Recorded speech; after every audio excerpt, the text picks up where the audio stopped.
દોસ્તો આપણે ઘરે જ્યારે મોહનથાળ જેવી મીઠાઈ આપણા ઘરની અંદર હોય, મોહનથાળ લાવીએ ને ત્યારે થાય છે હું પેલા શરૂમાં 1 કે 2 કે 3 દિવસ બધા બહુ ખાય, પછી એકાદ બે બટકા આ રીતના પડ્યા હોય ને તો એમને પડ્યા જ રહેતા હોય છે, ખાતા નથી મારા બેટા, નથી ખાતા ને.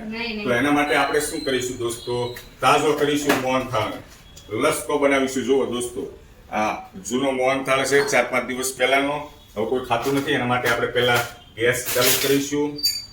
ગેસની ચાલુ કરીએ કેમ જાય છે મને આ ગેસ ચાલુ થઈ ગયો છે. હેલો, હા બોલો બોલો, ધ્યાન રાખજો ભાઈ. તો હા આવડી જાય તને? આવડી જાય. આ મૂક્યું. હવે આપણે મોહનથાળને અંદર શું કરશું? અંદર નાખશું. આ ભૂકો કરીને નાખશું અંદર. જો આ રીતે. આહા, જો દોસ્તો આ બાજુ કેમેરો કરો. મોહનથાળને લસકો બનાવી આપણે તાજો કરીએ, કારણ કે પછી જે ખાવાની મજા આવશે દોસ્તો આ રીતે કરજો.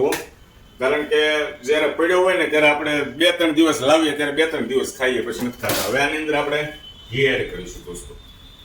ઘી એડ કરીએ. તારા મમ્મીને પૂછીએ બરાબર થાય છે ને આ બધું? હે? તો વાંધો નહીં. જો આ ઘી અંદર એડ કરીએ અને થોડી વાર આપણે આને મિક્સ કરીશું, હલાવીશું. હા, ગેસ થોડી વાર ફૂલ કરી દઈએ. જોઈ લો, હા હમણાં જો લસકો તૈયાર થાય છે.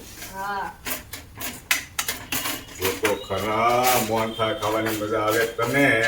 હા આ રીતના કરજો. 2-3 બટકા મોહનથાળના ઘરમાં આમથી આમ ફરતા હોય ને આ રીતે કરી નાખવાનું, એકદમ ફ્રેશ ને તાજો થઈ જાય. આ બધું કેમેરો કરો, મોહનથાળ બતાવો, મોહનથાળ બતાવો. જો દોસ્તો બસ થોડીક વાર. હવે આને છે ને ગેસને આપણે બંધ કરી દઈએ. લસકો તૈયાર થઈ ગયો. હવે આપણે લઈ જઈએ ડાઇનિંગ ટેબલ ઉપર. આહા દોસ્તો, લસકો તૈયાર થઈ ગયો છે અને હીલું પેલા ટેસ્ટ કરશે. મને હીલું ખાવાના છીએ. વાહ ભાઈ વાહ, મોહનથાળ. ચાલો થોડો આપણે છે ને ટેસ્ટ કરીએ. પેલા એનું ટેસ્ટ ગરમ હશે, ઓછું છે. અરે વાહ ડેડી, આ તો મસ્ત તાજો થઈ ગયો. કેવી મજા આવી અરે ખાવાની? બહુ મજા આવી.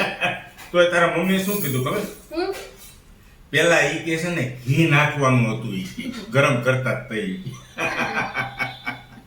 હવે પેલા ઘી નાખો એલું કે મોહનથાળનો ભૂકો કરી નાખો, એમાં શું ફેર પડે? તારું શું કેવું? હા, બે મિક્સ તો થવાના જ છે. મિક્સ તો થવાના જ છે, પણ હવે આવડી જશે એટલે કીધું. તો આપણે હવે બીજી વાર કરશું ને, પેલા ઘી નાખશું પછી મોહનથાળનો ભૂકો કરશું. હા. બરાબર ને? બરાબર. મજા આવી કે ન આવી? અરે બહુ મજા આવી.